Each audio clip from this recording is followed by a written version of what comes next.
Hello there. Welcome to my driving simulator. Today, we'll be talking about a car that has been dangling in my head for a while now.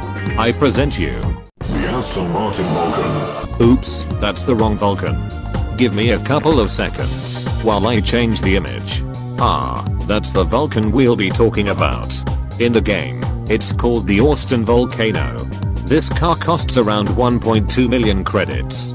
A bit expensive for a car made for racing, but okay. Now, let's look at the stats of this car. It does a top speed of 228 miles per hour while going from 0 to 60 in just 3 seconds. It has a handling of 95% and 90% braking. If you grab the most expensive, yet the best upgrades to the car, for a total of 930,000 credits, it does a top speed of 255 miles per hour. It is also capable of going from 0 to 60 in just 2.77 seconds. Pretty impressive, don't you think? That's not all. It has 95% handling along with 99% braking. At first glance, you could already tell this is one of the best supercars that you're willing to buy. Well, let me send out a short video in an effort to try describe what it actually feels like after buying it. To our track, and that is going to be preserved as an example of what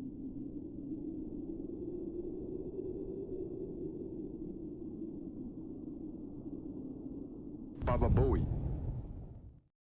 According to the response by the community, the Vulcan had been causing a lot of problems. That's why I had to take it down with an atom bomb. For those wondering why the Vulcan is problematic, you need to know in general that the Vulcan is the slowest high-end supercar in the game. Even though its stats shows greater than the Senna or Aventador, the car still acts slower than both of them. But how though? Luckily, I've got a friend of mine who's working as a researcher in driving simulator.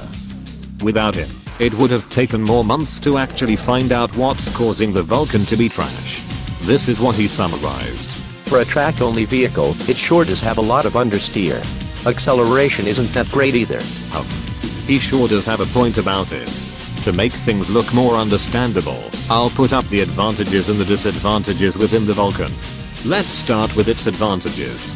The Vulcan is capable of pulling out tighter turns compared to other supercars. It's also got a cool design for a track-based car.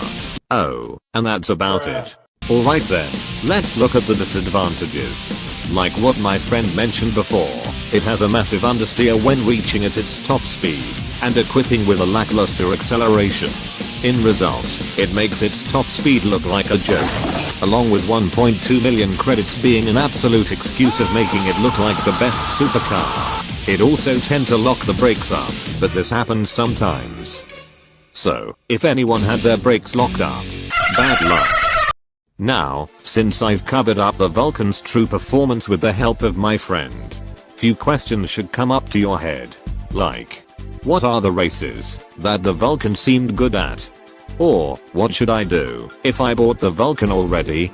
Well, if you already bought the Vulcan, calm down. It's not like we will ever send death threats to those who purchased Vulcan.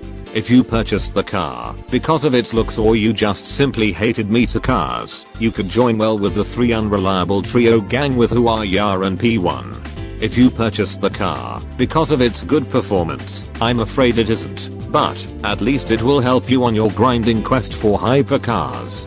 For those who purchased it for collection, at least put some good use to it instead of leaving it in the garage by some mechanic with no sleep whatsoever.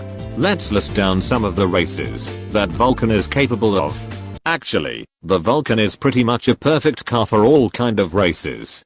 It only looks pointless whenever someone else is either skilled or equipped with a hypercar.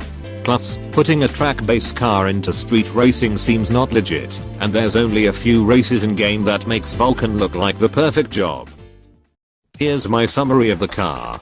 The Vulcan, or Volcano, pretty much resembles Lewis Hamilton during his starting point of his career. It's trying to be careful, but wild at the same time. And if you pushed it beyond its limit, it'll force itself to obey your commands, no matter how risky your actions are. So, for those who purchased it, did you either find it satisfactory or a complete garbage? Comment about it down below, or in the Nocturne Entertainment General. On that note, we will wrap up this honest review with a rating. We will give it a 4.7 out of 10. Hopefully the developers can make the car much more intimidating and used often.